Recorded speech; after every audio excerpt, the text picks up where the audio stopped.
میں ایک چھوٹا سا ایڈمائرر ہوں جی. میں آپ نے خود ہی کہا میرا ایئر فورس سے تعلق تھا, میں فائٹر پائلٹ تھا.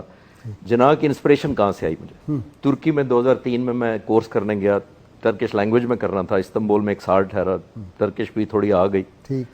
تو میں نے اس قوم کی اپنے لیڈر کمال اتاترک کو جو عزت کرتے دیکھا, وہ میری انسپریشن ہے. میں واپس آیا پاکستان تو میں نے تہیہ کیا کہ میری پروموشن اس رینک پہ ایئر کموڈور بھی ٹرکی میں رہتے ہوئے ہوئی.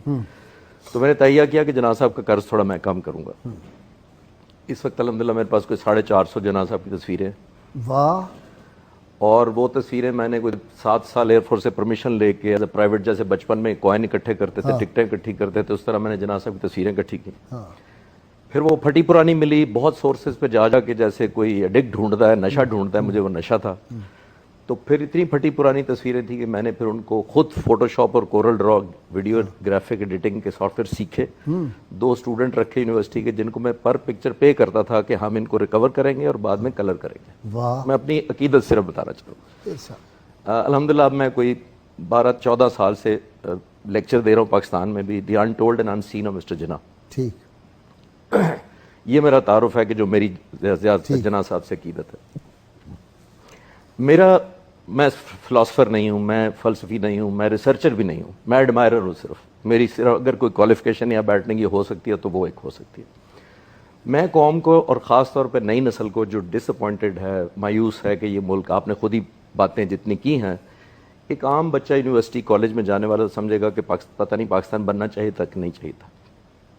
میں بچوں سے کہوں گا کہ 1699 گوگل کریں, بادشاہ مسجد کی تصویر دیکھیں, اس کے سارے مینار نہیں ملیں گے آپ کو اس تصویر میں, بادشاہی مسجد کے. سکھوں اور انگریزوں کی لڑائی ہوئی, اور اس شک کی بنیاد پر کہ ان میناروں کے اوپر توپیں گاڑی گئی ہیں, زمین سے فائر کر کے توپیں چلائی گئیں اور مینار شہید کر دیے گئے. اچھا. سن 1700 سے عیسوی سے لے کر تقریباً 250 سال تک نہ اذان ہوئی نہ نماز ہوئی. یہ ہم بچوں کو کیوں نہیں بتاتے بادشاہ مسجد میں؟ سکھوں نے اس کو گھوڑوں کا استبل بنا دیا, ملٹری کنٹونمنٹ بنا دیا جو دیوان خانے تھے. اس لیے ہمیں ملک چاہیے تھا, اس لیے ہمیں زیادہ مقروض ہیں ہم جناح صاحب کے. اور یہ بہت سارے بچوں کو شاید یہ معلوم ہی نہ ہو کہ 1930 میں انگریزوں نے کچھ فنڈ مقرر کیا مسلمانوں کے کہنے پر. کچھ نوٹیبلز نے کہا کہ اس کو ریکور کر لیں, تو انہوں نے ہر سال فنڈ ریکور کرنا شروع کیا. اور مسجد جو اس حالت میں آپ دیکھ رہے ہیں 1960 میں آئی تھی پاکستان بننے کے 13 سال بعد, کہ انگریزوں کو کہا گیا کہ مسلمانوں کے جذبات جو مجروح ہیں, اس مسجد کو جو شہید کیا گیا اس کو ریکور کریں. تو مینار سب سے پہلے کیے گئے, لیکن میں کہہ رہا ہوں رینوویشن, بیوٹیفیکیشن کے سینس میں اس سینس پہ عرض کر رہا ہوں, اسٹرکچر نہیں کہہ رہا. ایک بات میں زیادہ جناح صاحب کی شان میں صرف مثالوں سے واضح کرنا چاہوں گا, اور کوئی کمپیرزن میں آج کل کے لیڈر کا اس لیے نہیں کر رہا. میں ایک چینل پہ بہت عرصہ پہلے گیا, بہت بڑا چینل تھا, بہت بڑی اینکر تھی.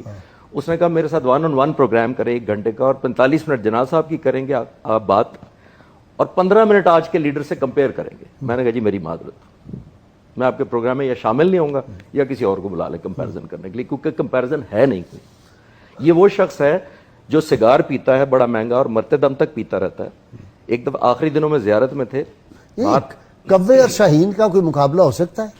کوئی مقابلہ نہیں. میں مثالوں سے ثابت کرنے کی کوشش کرتا ہوں. آخری دنوں میں زیارت میں تھے, نڈھال رہتے تھے اور زیادہ تر نیم بے ہوش رہتے تھے, بات بھی نہیں پورا دن کر سکتے تھے کمزوری کی وجہ سے اور بیماری کی وجہ سے. تھوڑے سے فریش تھے, لان میں بیٹھے تھے, اے ڈی سی کو بلایا, اس کو کہتے ہیں میرا سگار کا بل لے کے آؤ. تو اے ڈی سی نے کہا کہ سر آپ گورنر جنرل ہیں, آپ کی انٹائٹلمنٹ ہے, تو آپ کی طبیعت بھی ٹھیک نہیں تھی, تو یہ بل تو ادا ہو چکے ہیں. کہتے ہیں سارے بل لے کے آؤ. سارے بل منگوائے گئے, ذاتی چیک بک سے بل کاٹا, اور انگریزی میں کہا, میں اردو میں بتاتا ہوں, انہوں نے کہا سگار پینا بری عادت ہے اور میری قوم میری بری عادتوں کا خرچہ کیوں اٹھائے. آخری دنوں میں کھانا پینا چھوڑ دیا گیا صاحب. حضرت یہاں باتھ روم وہ دیکھیں نا, کہ جب وہ پہلی کابینہ کی میٹنگ ہوئی تو انہوں نے کہا جی کہ وہ چائے اور فلانا, تو انہوں نے کہا یہ گھر سے ناشتہ نہیں کر کے آتے, گھر سے نہیں پی کے آتے چائے. ایک اور میں صرف ایڈ کر دوں, گورنر جنرل وہ ہے جس نے پاکستان بنایا ہے, یہ ذہن میں رکھیے گا, آج کا گورنر نہیں ہے. نہیں. آخری دنوں میں کھانا پینا چھوڑ دیا. فاطمہ جناح کو فکر ہوئی, ڈاکٹروں نے کہا کہ آپ کسی طرح کھلائیں, کیونکہ ان کی زندگی کو کمزوری سے زیادہ خطرہ ہے بیماری کی نسبت, تو وزن کم ہوتا جا رہا ہے. بہت سارے لوگوں کو شاید پتہ ہی نہیں ہوگا کہ 80 پاؤنڈ وزن تھا ان کا وفات پہ. جی بالکل, اتنے کمزور ہو چکے تھے. اے ڈی سی کو یاد آیا کہ جب لاہور تشریف لے جاتے ہیں ممدوٹ ہاؤس, تو وہاں کا فلاں باورچی بلا لیتے ہیں, کیونکہ انہوں نے پرماننٹ سٹاف نہیں رکھا ہوا لاہور میں. جب وہاں ٹھہرتے ہیں جناح ہاؤس میں, تو باورچی فلاں جگہ سے آتا ہے. تو وہ پسند آیا ان کو بڑا. اس نے فاطمہ جناح سے کہا کیوں نہ ہم اس باورچی کو زیارت بلا لیں, اس سے کھانا بنوائیں, شاید کھا لیں. تو پوچھنے کا پتہ تھا کہ اجازت نہیں ملے گی. چھپ کے اس کو ٹکٹ بھیجا گیا, ان دنوں جہاز پہ بلایا گیا کوئٹہ, پھر زیارت. فاطمہ جناح نے اس باورچی کو کہا کہ جو جناح صاحب کی پسندیدہ ڈش ہے, جو تم سب سے اچھی بناتے ہو, بناؤ. بغیر بتائے وہ بہن کھانا لے گئی اندر. ضد کر کے بہن نے کہا چکھ لیں. خوشگوار حیرت ہوئی اس کو جب وہ کھاتے چلے گئے اور پیٹ بھر کے بڑے دنوں بعد کھا لیا.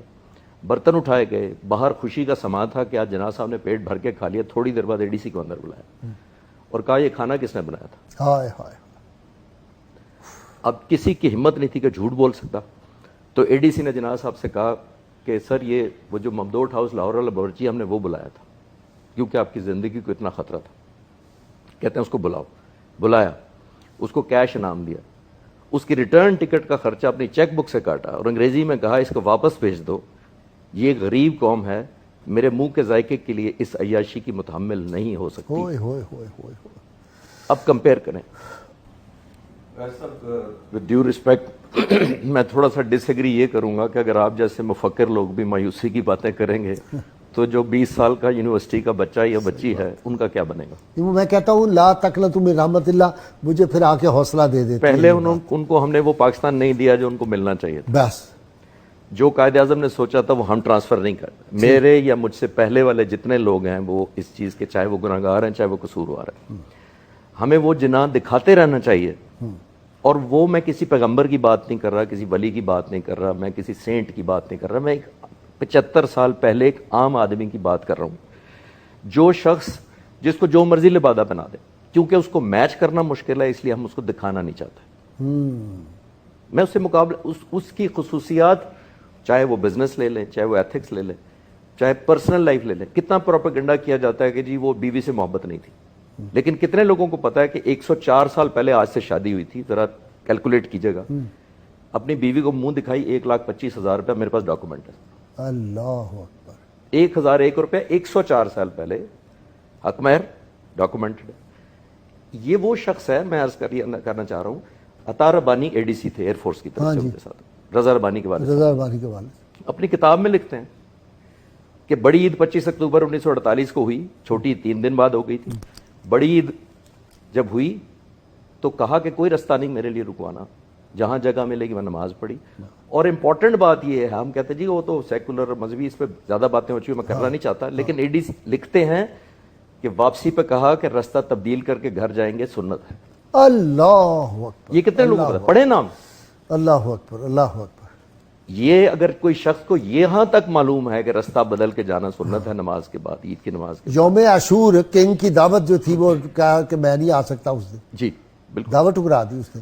ایک اور بڑی امپورٹنٹ بات, ایک دفعہ کانوائے جا رہا تھا, اس پہ لکھا ہوا تھا شہنشاہ ہندوستان, جناح صاحب کے لیے لکھا ہوا تھا. کانوائے رکوا لیا, انہوں نے کہا اس کو اتارو, میں کوئی شہنشاہ نہیں ہوں, اللہ, میں لوگوں کا سلیکٹڈ بندہ ہوں, جب تک وہ چاہیں گے میں رہوں گا. یہ وراثت کی ہم باتیں جو کر رہے ہوتے ہیں. ہم جب بات کر رہے ہوتے ہیں تو ہمیں یہ دیکھنا چاہیے کہ اصول کیا تھے. اصول یہ تھے غازی صاحب کے, چلے میں وکیل کے طور پہ آپ کو بتا دیتا ہوں, بیرسٹر, سمپل ایک عام آدمی. اتنے مشہور جب تھے یا اس سے پہلے بھی ان کی شرط ہوتی تھی کہ پہلے کیس پڑھتے تھے, ہماری طرح 20-20 سال مقدمے نہیں چلتے تھے, پریڈکٹیبل ہوتا تھا کہ اتنے پیشیوں میں مقدمہ. ایک ہندو کلائنٹ آیا, کیس مشکل تھا, اس نے قائد اعظم کو کہا کہ میں چاہتا ہوں آپ بڑے مشہور ہیں, آپ میرا کیس لڑیں. پڑھا, کہتے ہیں لڑوں گا, ہر پیشی کا 500 روپیہ لوں گا, 10 پیشیوں میں مقدمہ ختم کر دوں گا, امید ہے. اس نے 5,000 ایڈوانس لے دیا, جو کہ لیتے تھے. یہ 3 پیشیوں میں مقدمہ ختم کیا, جیت لیا. جب وہ ہندو کلائنٹ آیا تو انہوں نے 3,500 روپے واپس اس کو کیا, تو اس نے انکار کر دیا. اس نے کہا کہ یہ تو آپ کی کمال ہے, پیشہ ورانہ مہارت ہے کہ آپ نے 10 کی بجائے 3 پیشیوں میں ختم کر دیا, تو یہ آپ کا حق ہے. آگے سے کیا کہتے ہیں اس کو, اس کو کہتے ہیں جناح صرف وہی لیتا ہے جس کا وہ حقدار ہوتا ہے. یہ ہم بچوں کو کیوں نہیں بتاتے کہ جب پاکستان بننا ٹھہر گیا تو نہرو, لارڈ ماؤنٹ بیٹن اور سب سے زیادہ گاندھی نے زور لگایا کہ کسی طرح جناح صاحب کو قائل کر لیا جائے کہ ملک کو نہ ڈیوائیڈ کرے ان کے پوائنٹ آف ویو سے. سب سے پہلے ان کو بڑی آفرز کی گئی, منسٹری آفر کی گئی, بڑا کچھ آفر کیا گیا, نہیں مانے. آج کل کے کمپیئر کریں ذرا کہ کیا کچھ ہوتا ہے تو ہمارے کہاں کس پہ بک جاتے ہیں, نہیں مانے.